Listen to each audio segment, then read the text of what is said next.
అందరికీ నమస్కారం. జై శ్రీకృష్ణ ఛానల్కు స్వాగతం. ఈరోజు వరుదిని ఏకాదశి. ఏకాదశి అంటే స్వామివారికి ఎంతో ప్రీతికరమైనటువంటి రోజు. మరి ఈ రోజున తులసి మహత్యం గురించి విని మనకున్నటువంటి సకల పాపాలను తొలగించుకొని స్వామి అనుగ్రహాన్ని పొందుదాం. పూర్వకాలంలో ధర్మధ్వజుడు మాధవి అనే దంపతులు ఉండేవారు. ఆ దంపతులకు ఒక శుభముహూర్తాన తులసి అనేటటువంటి ఒక పుత్రిక జన్మించింది. ఆమె ఎంతో దివ్యమైనటువంటి తేజస్సుతో వెలిగిపోతూ దినదిన ప్రవర్ధమానంగా పెరుగుతూ ఉంటుంది.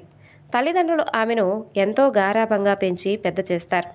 ఆమె తన ఆటపాటలతో వారిని ఎంతో చక్కగా మురిపిస్తూ ఉండేది. అలా కొంతకాలానికి ఆమెకు యుక్త వయసు వస్తుంది. అతిలోక సౌందర్యవతిగా రూపొందినటువంటి ఆమెకు తగినటువంటి వరుని కోసమై ఆ తల్లిదండ్రులు ప్రయత్నిస్తూ ఉంటారు. తల్లిదండ్రుల ప్రయత్నం తెలుసుకున్నటువంటి తులసి తాను సాక్షాత్తు ఆ శ్రీమన్నారాయణుని తప్ప వేరొకరిని వివాహం చేసుకోను అని చెప్తుంది. ఆమె యొక్క దృఢ సంకల్పానికి ఆ దంపతులిద్దరూ ఆశ్చర్యపోతారు. సాక్షాత్తు ఆ శ్రీ మహావిష్ణువునే వివాహం ఆడడం అంత తేలిక కాదని చెప్పి ఆమెకు నచ్చజెప్తారు. కానీ ఆమె మాత్రం చెలించలేదు. తాను తప్పకుండా ఆ స్వామినే పరిణయమాడతానని చెప్పి అడవిలోకి వెళ్ళి ఘోరమైనటువంటి తపస్సు చేయడం ప్రారంభిస్తుంది. అలా అకుంఠితమైనటువంటి దీక్షతో తులసి చేస్తున్నటువంటి ఆ తపస్సుకు ముల్లోకాలు తల్లడిల్లుతాయి. దేవతలందరూ భయపడుతూ ఉంటారు. వారందరూ బ్రహ్మదేవుని వద్దకు వెళ్ళి, స్వామి, భూలోకంలో తులసి చేస్తున్నటువంటి తపస్సు వలన సర్వలోకాలు కంపిస్తూ ఉన్నాయి. తమరు కనుక దయతలచి ఆమె అభీష్టం ఏమిటో అడిగి తెలుసుకొని ఆ కోరిక ఏమిటో తీర్చి ఆమె తపస్సు విరమించేలా చేయాల్సింది అంటూ దేవతలందరూ వేడుకుంటారు.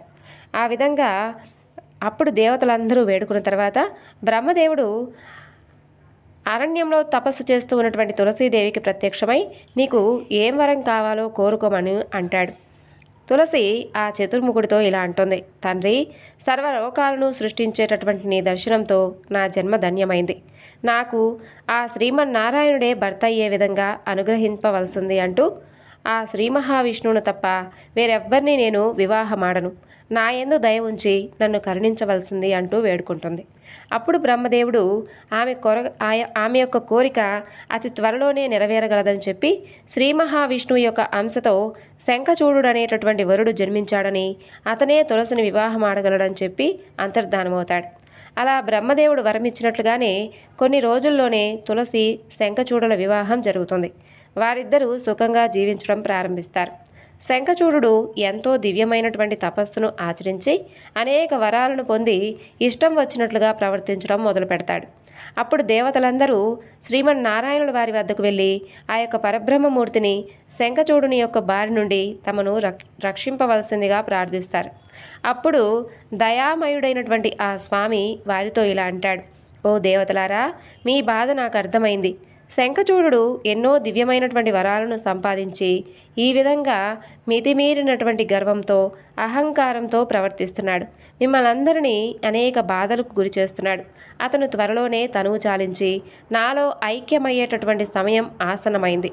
తులసి ఎవరో కాదు, సాక్షాత్తు నా ప్రియసఖి అయినటువంటి ఆ శ్రీ మహాలక్ష్మి అంశయే. శాపవశాన భూలోకంలో తులసిగా జన్మించింది. ఆమె ముందు ముందు యుగాలన్నింటిలోనూ అన్ని లోకాల్లోనూ అతి పవిత్రమైనటువంటి మొక్కగా జన్మించి అందరి చేత ఆరాధింపబడుతుంది. అనేక యుగాల పాటు ఆ విధంగా ఆరాధింపబడి చివరికి ప్రళయకాలంలో నన్ను చేరుకుంటుంది. అయితే ప్రస్తుతం శంఖచూడు జన్మ చాలించి నాలో ఐక్యం పొందాలి అంటే తులసికి ఉన్నటువంటి పాతివ్రత్య భంగం జరగాలి. అది నేనే అతి త్వరలో నిర్వర్తించగలను. అక్కడితో మీకున్నటువంటి కష్టాలన్నీ తొలగిపోతాయి అని చెబుతాడు. అలా శ్రీమన్నారాయణుల వారు ఆ విధంగా చెప్పిన తర్వాత దేవతలందరూ ధైర్యం తెచ్చుకొని వారి వారి లోకాలకు వెళ్ళిపోతారు. కొంతకాలానికి ఒకనాడు శంఖచూడు ఇంట్లో లేనటువంటి సమయంలో శ్రీమన్నారాయణుల వారు శంఖచూడుని రూపంలో అక్కడికి వస్తాడు. ఆ స్వామిని చూసి తన భర్త శంఖచూడుడే అనుకొని తులసి ఆ స్వామితో కలిసి ఆనంద డోలికల్లో తేలియాడుతుంది. శ్రీ మహావిష్ణువు యొక్క సంగమంతో తులసికి ఉన్నటువంటి పాతివ్రత్యం భంగమైపోతుంది. అలా జరిగినటువంటి విషయం గ్రహించినటువంటి తులసి శ్రీమన్నారాయణుల వారిని శిలగా మారమంటూ శపిస్తుంది. ఆ శాపాన్ని విని శ్రీమన్నారాయణుల వారు చిరునవ్వుతో తులసితో ఇలా అంటాడు, ఓ తులసి, ఈ సృష్టి ఆదిలోని నా విరాట్ స్వరూపంలో నీవు శ్రీ మహాలక్ష్మీదేవివి. శాపవశాన నీవు ఈ విధంగా భూలోకంలో తులసిగా జన్మించావు. నన్ను ఎప్పుడూ విడిచి ఉండనని చెప్పి నన్ను తప్ప వేరెవ్వరిని వివాహం ఆడనని చెప్పి ప్రతిజ్ఞ చేశావు. అందుకే నా అంశతో జన్మించినటువంటి శంఖచూడుడు నీకు భర్త అయ్యాడు. ఇక శంఖచూడుడు నాలో ఐక్యమయ్యేటటువంటి సమయం ఆసన్నమైంది. నీవు తులసిగా జన్మించినప్పటికీ నా ప్రియసఖివే కాబట్టి నా సంగమంతో నీకెలాంటి పాతివ్రత్య భంగం కలగలేదు. నీ శాప ప్రభావాన నేను గండకీ నదిలో సాలగ్రామంగా శిలరూపం పొందుతాను. నీవు నన్ను దాచుకునేటటువంటి గండకీ నదివి కాగలవు. నన్ను సాలగ్రామ రూపంలో ఎవరైతే అర్చిస్తారో వారికి సర్వశుభాలు కలుగుతాయి. సాలగ్రామ ఆరాధన నాకు అత్యంత ప్రీతికరం అని చెబుతాడు. అప్పుడు శ్రీమన్నారాయణుల వారు చెప్పినట్లుగానే శంఖచూడుడు ఆ స్వామిలో ఐక్యమవుతాడు. తులసి మొక్కగా రూపాంతరం చెందుతుంది. సాక్షాత్తు శ్రీ మహాలక్ష్మి అంశ అయినటువంటి తులసి మొక్క ఎంతో మహిమాన్వితమైనది. తులసి ఆరాధనతో సర్వ సౌభాగ్యాలు లభిస్తాయి, సర్వ ఐశ్వర్యాలు సిద్ధిస్తాయి. ఎవరైతే ప్రాతకాలమున నిద్రలేచిన వెంటనే తులసి మొక్కను దర్శిస్తారో వారికి ముల్లోక మందలి ఉన్నటువంటి పుణ్యతీర్థాలలో స్నానం ఆచరించినంత ఫలం దక్కుతుంది. అలాగే ఎవరైతే ఉదయాన్నే తులసి మొక్కకు నమస్కరిస్తారో వారికి సాక్షాత్తు ఆ లక్ష్మీనారాయణులకు నమస్కరించినంతటి ఫలం దక్కుతుంది. తులసి మొక్క మొదలునందు సర్వతీర్థములు, మధ్య భాగమున సర్వదేవతలు, అగ్రభాగాన సర్వవేదాలు ఉన్నాయి అని శాస్త్రం చెబుతుంది.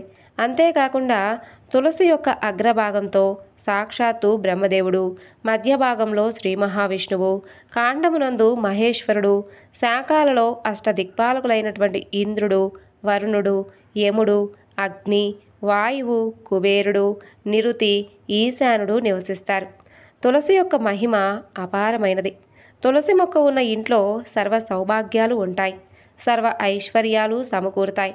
తులసీ దళాలతో ఎవరైతే రోజు నన్ను పూజిస్తారో వారికి ఉన్నటువంటి సర్వ పాపాలు తొలగిపోతాయి. తులసీ దళాలను రోజు ఉదయం పూజా సమయంలోనే కొయ్యాలి అంటూ శ్రీ మహావిష్ణువు చెబుతారు. అలాగే తులసిని మిగిలిన ఏ వేళలయందు తులసీ దళాలను తుంచకూడదు. కేవలం ఉదయం పూజా సమయంలోనే కొయ్యాలి. తులసీ దళాలను పురుషులు మాత్రమే తుంచాలి, స్త్రీలు కోయకూడదు. మంగళ, బుధ, శుక్రవారాలలో తులసిని తుంచకూడదు. అలాగే అమావాస్య, పౌర్ణమి తిథులయందును, గ్రహణ సమయమునందును, సంక్రమణ సమయములయందును తులసి పత్రములు కోయకూడదు. తులసిని స్త్రీలు తలలో ధరించకూడదు. అతి పవిత్రమైనటువంటి తులసి సాక్షాత్తు శ్రీ మహాలక్ష్మి అవతారం కాబట్టి తులసీ దళాలను శ్రీమన్నారాయణుల వారి పాదాల వద్దనే ఉంచాలి, కానీ తలపై పెట్టకూడదు. తులసికి ప్రతిరోజు నమస్కరించడం వలన సంతాన ప్రాప్తి, రోగ నివారణ, దాస్య విముక్తి, సంఘంలో గౌరవం కలుగుతాయి. తులసి, బృందావని, విశ్వపూజిత, విశ్వపావని, పుష్పసార, నందిని, తులసి, కృష్ణ సేవిత అనేటటువంటి తులసి నామాష్టకాన్ని నిత్యము కూడా పఠించిన వారికి అశ్వమేధ యాగం చేసినటువంటి పుణ్యం లభిస్తుంది. ఉదయం లేవగానే శ్రీమన్నారాయణుల వారిని, తులసిని ఎవరైతే స్మరిస్తారో వారికి సకల సంపదలు లభిస్తాయి. ఎన్నో జన్మల పాపాలు కూడా నశించిపోతాయి. సర్వ సౌభాగ్యాలు కలుగుతాయి. ఎటువంటి ఆపదలు దరిచేరవు. రోజంతా కూడా అన్ని పనుల్లోనూ విజయం చేకూరుతుంది. నమస్తులసి కళ్యాణి నమో విష్ణుప్రియే శుభే నమో మోక్షప్రదే దేవి నమస్తే మంగళప్రదే. ఈ విధంగా తులసిని ప్రతిరోజు స్తుతిస్తూ ఉండాలి. సమస్త సౌభాగ్యాలను ప్రసాదించేటటువంటి ఆ తులసి మాతకు ఇవే మా నమస్కారములు అనుకుంటూ, ఓ విష్ణుప్రియ నీకివే మా ప్రణామములు. సమస్త ఐశ్వర్యాలను ప్రసాదించేటటువంటి తులసీమాత నీకివే మా నమస్కారములు. ఎవరికి ఎటువంటి ఆపదలు కలగకుండా రక్షించేటటువంటి ఓ శ్రీ లక్ష్మీ స్వరూపిణి నీకివే మా నమస్కారములు. అమ్మా జగజ్జనని శ్రీ మహాలక్ష్మి, లోకపావని, పాలసముద్రం మధ్యలో ఉన్నటువంటి ఆ యొక్క లక్ష్మీ స్వరూపమైనటువంటి కమలవనములందు దివ్యమైనటువంటి మనులతో అలంకరింపబడినటువంటి మండప మధ్య భాగమున చక్కగా జ్ఞానుల చేత సేవింపబడుతున్నటువంటి తల్లి నీకివే మా నమస్కారములు అనుకుంటూ ఆ తల్లిని ప్రతినిత్యము కూడా ధ్యానిస్తూ ఉండాలి. తులసి యొక్క మహిమను ప్రతిరోజు చెప్పుకుంటే సర్వశుభాలు, సర్వ ఐశ్వర్యాలు చేకూరుతాయి. ఇక విశేషమైనటువంటి ఏకాదశి, ద్వాదశి, పౌర్ణమి ఇలాంటి పుణ్యతిథుల్లో తులసి యొక్క మహిమను ఎవరైతే వింటారో వినిపిస్తారో వారికి శ్రీ మహావిష్ణువు యొక్క అనుగ్రహం కలుగుతుంది. ఈ వివరణ మీకు నచ్చింది అనుకుంటున్నాను. నచ్చితే తప్పకుండా లైక్ చేసి మరికొంతమందికి షేర్ చేయండి. జై శ్రీకృష్ణ.